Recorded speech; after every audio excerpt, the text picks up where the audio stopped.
Parfois, suivre Dieu peut donner l'impression que votre vie descend, mais et si cette descente était en réalité le chemin vers votre plus grande élévation?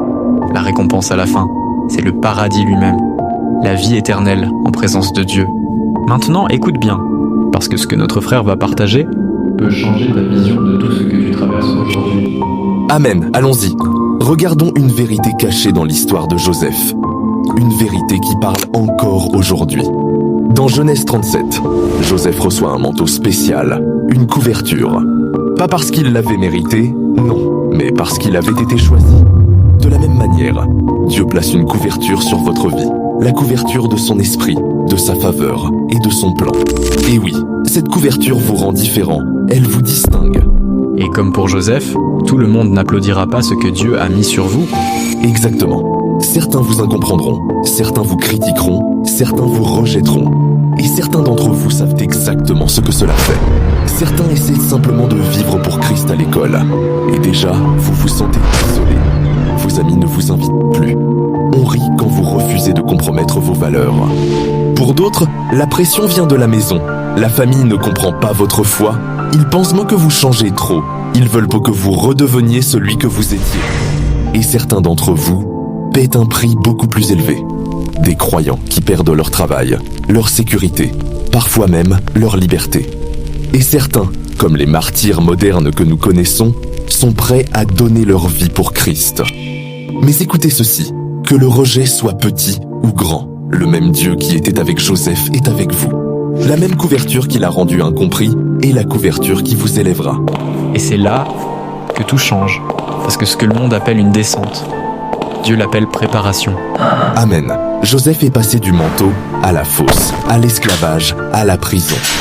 Pour les hommes, tout semblait descendre, mais pour Dieu, tout avançait parfaitement. Parfois, Dieu vous fait descendre pour vous élever plus haut que ce que vous auriez imaginé. Et cette couverture qui rendait les autres jaloux, c'est elle, exactement elle, qui a conduit Joseph au palais. Et spirituellement, Paul nous l'avait déjà dit, oui, nous voyons maintenant comme dans un miroir, d'une manière obscure. 1 Corinthiens 13:12. Sur terre, nous ne voyons pas encore pleinement le plan de Dieu. Nous ne comprenons pas toujours pourquoi certaines choses arrivent. Nous ne réalisons pas encore combien la bénédiction finale est grande. Mais lorsque nous serons en présence de Dieu, tout prendra sens. Le chemin descendant, l'attente, les larmes, la fidélité. Tout. Parce que l'élévation finale n'est pas de ce monde. Exactement. La plus grande élévation n'est pas le succès sur terre. Ce n'est pas l'argent. Ce ne sont pas les titres. La plus haute élévation, c'est la présence de Dieu. Et porteuse de bonheur elle est. Car il est dit dans Psaume 16:11, « Dans ta présence est la plénitude de la joie. » Et Paul dit encore dans Romains 8:18, « Les souffrances du temps présent ne sont pas dignes d'être comparées à la gloire à venir. » Votre persévérance, votre fidélité, votre obéissance, tout cela vous conduit vers la récompense ultime, le paradis, la vie éternelle avec Dieu. Aujourd'hui, vous ne voyez peut-être pas tout. Cela peut sembler injuste.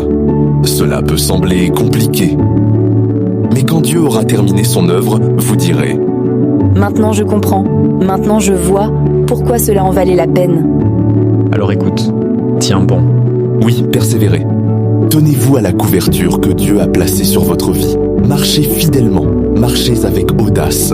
N'ayez pas honte de la différence que Christ a mise en vous, car celui qui vous distingue aujourd'hui est celui qui vous élèvera pour l'éternité. Et la récompense est le paradis lui-même, la vie éternelle en présence de Dieu. Si ce message t'a parlé, partage-le à quelqu'un qui a besoin de force aujourd'hui. Ensemble, faisons retentir la parole de Dieu et que Dieu vous bénisse.